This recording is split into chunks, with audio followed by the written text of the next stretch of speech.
Развојот на руралниот туризам низ призмата на ИПАРД фондовите. Мерките на овој финансиски инструмент третираат инвестиции во развој на руралниот туризам. Консултантите велат дека искуството покажува има повеќе одобрено и реализирани проекти од овој сегмент. ИПАРДот е наменет и за изградба на преработувачки капацитети, за изградба на дистрибутивни центри, за ладилници, исто така механизацијата секако не е исклучена. Меѓутоа, минатата година имавме еден повик кој што го опфаќаше и руралниот туризам и можам да кажам дека имаше навистина голем интерес. Има голем капацитет и голем потенцијал за развој на руралниот туризам.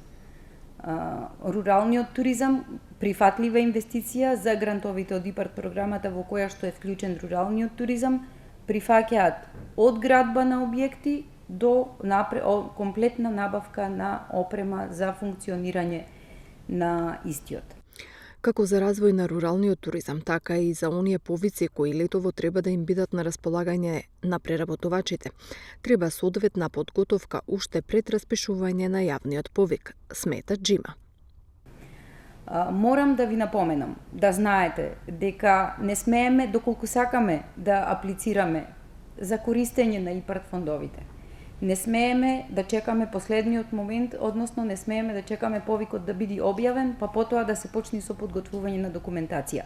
Искуството ни покажува дека најуспешни проекти се оние кои што се почнуваат пред време и кога веќе е објавен ИПАРД повикот, потенцијалниот апликант е веќе спремен со документација, се вадат само оние неопходни документи, управа за приходи, централен регистар и така натаму, и тогаш веќе сме спремни за аплицирање, односно веќе проектот е сработен така како што треба.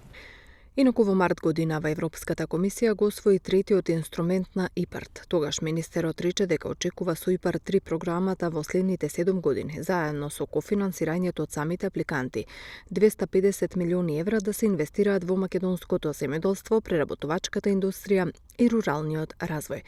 Според македонските земјоделски власти, тоа се рекордни средства кои ќе влезат во развојни проекти во инвестиции.